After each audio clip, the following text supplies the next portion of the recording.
നാം തന്നെയാണ് പ്രപഞ്ചം. പ്രപഞ്ചത്തിലെ ഓരോ കണവും നാമായിരിക്കും.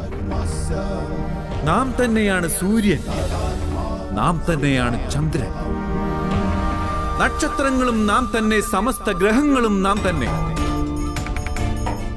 ആ സൂര്യനേക്കാൾ അതിപുരാതനമാണ് നാം. ഏതെങ്കിലും വൃക്ഷത്തിലെ പൂമുട്ടിനേക്കാൾ നവീനമായത്. നാം തന്നെയാണ് സമസ്ത മനുഷ്യകുലവും. സ്വർഗവും നരകവും ഏന്തിയിരിക്കുന്ന മഹാശക്തിയും നാം തന്നെ. നാം തന്നെയാണ് ഈ ദുര്യോധനൻ.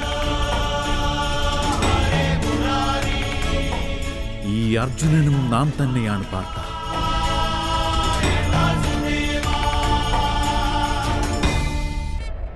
യദാ യദാ ഹി ധർമ്മസ്യ ഗ്ലാനിർഭവതി ഭാരത അഭ്യുത്ഥാനമധർമ്മസ്യ തദാത്മാനം സൃജാമ്യഹം.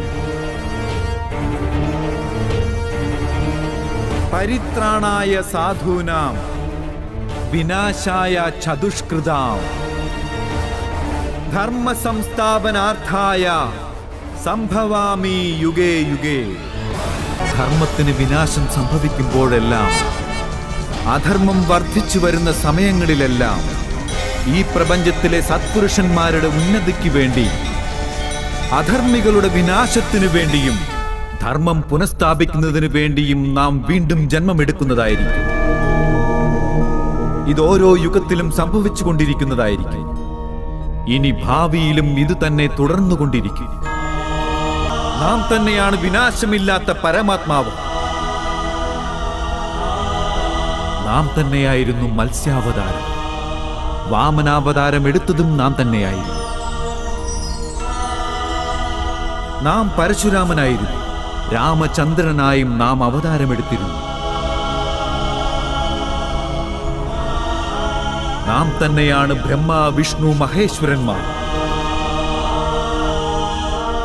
നാം തന്നെയാണ് സരസ്വതിയും ലക്ഷ്മിയും ഭദ്രകാളിയുമെല്ലാം.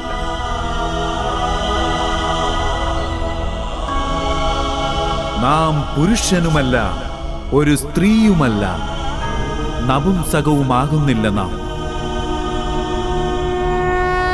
നാം ഒരു ശരീരവുമല്ല, ശരീരഭാഗങ്ങളുമല്ല.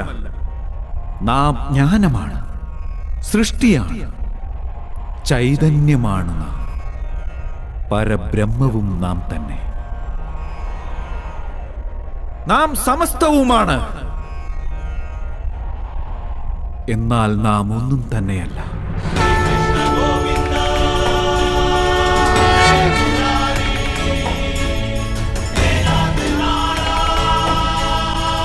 എല്ലാ യുഗത്തിലും ഇപ്രകാരം സംഭവിച്ചിരുന്നു.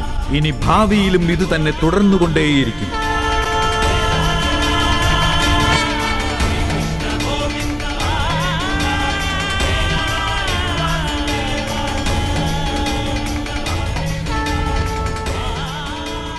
നിനക്കാത്മജ്ഞാനം പ്രാപ്തമാകുന്ന സമയത്ത് പാർത്ഥ, നീയും സ്വയം നാമാണെന്ന വസ്തുത മനസ്സിലാക്കും.